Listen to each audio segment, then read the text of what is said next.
Olha, a final da Supercopa Rei de 2026 entre Corinthians e Flamengo não foi só mais um jogo, viu? Foi o grande tiratema de uma rivalidade histórica, decidido de um jeito que ninguém esperava, com um cartão vermelho no vestiário e uma chance de gol, nossa, inacreditável. Vamos entender direitinho como esse capítulo foi escrito.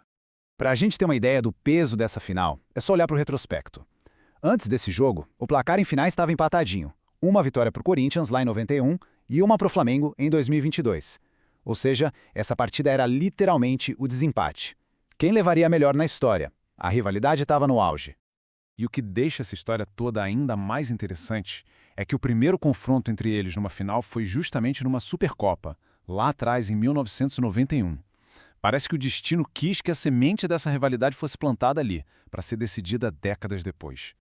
E falando naquela final de 91, tem uma história inacreditável. Anos depois, o autor do gol do título, o craque Neto, simplesmente esqueceu que foi ele quem marcou. É sério. Durante uma transmissão, ele estava comentando que a Supercopa devia voltar, sem nem se lembrar que ele mesmo já tinha decidido o campeonato contra o Flamengo. Uma história fantástica que mostra como até os heróis esquecem dos próprios feitos. Bom, décadas depois daquele gol esquecido pelo Neto, o palco estava montado de novo.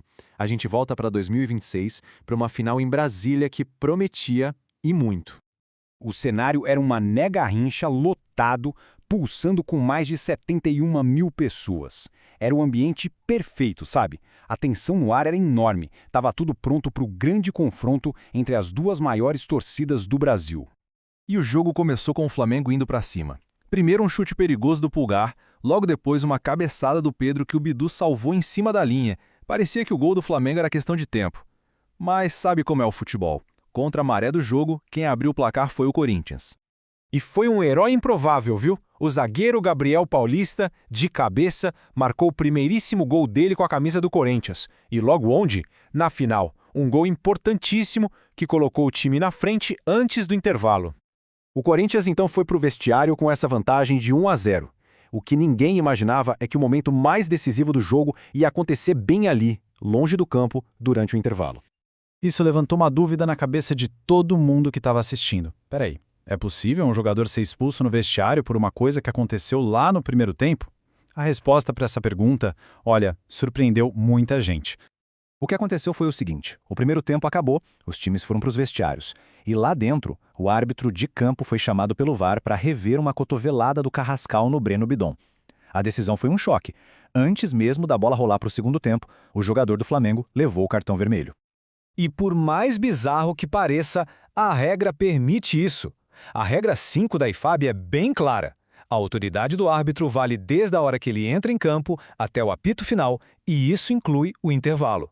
A decisão foi super incomum, mas na letra da lei estava correta. Com o Flamengo tendo um jogador a menos, o segundo tempo virou uma batalha. A missão do time carioca, de repente, se tornou quase impossível.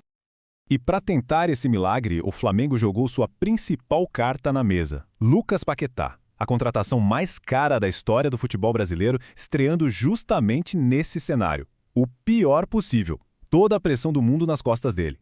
E não é que o roteiro parecia escrito para ele ser o herói? Já nos acréscimos, a bola do jogo, a bola do empate, sobrou limpinha para o Paquetá dentro da pequena área. A chance de ouro. Mas ele isolou a bola. Um erro inacreditável naquele momento. A decepção foi tão grande que o Galvão Bueno resumiu o sentimento de todo mundo. A estreia não poderia ter sido pior. A grande chance foi para o espaço. Com o Flamengo todo no ataque, desesperado, o contra-ataque foi fatal. Yuri Alberto partiu sozinho, mostrou uma frieza incrível, deu um chapéu no goleiro e com o gol livre só empurrou de cabeça para dentro. Era o gol do título. Fim de papo. 2-0. E agora vem um detalhe que deixa essa vitória ainda mais impressionante. Depois do jogo, o Yuri Alberto revelou que o elenco do Corinthians estava lutando contra uma virose forte, que atingiu 26 pessoas da delegação. Eles venceram não só o Flamengo, mas a própria condição física. Foi na superação.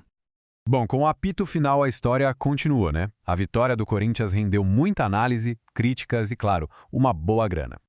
O Galvão Bueno, uma das vozes mais respeitadas do esporte, foi direto ao ponto. Para ele, o Corinthians venceu com toda a justiça. Elogiou a intensidade, a estratégia do time e criticou bastante a falta de pontaria e os erros defensivos do Flamengo.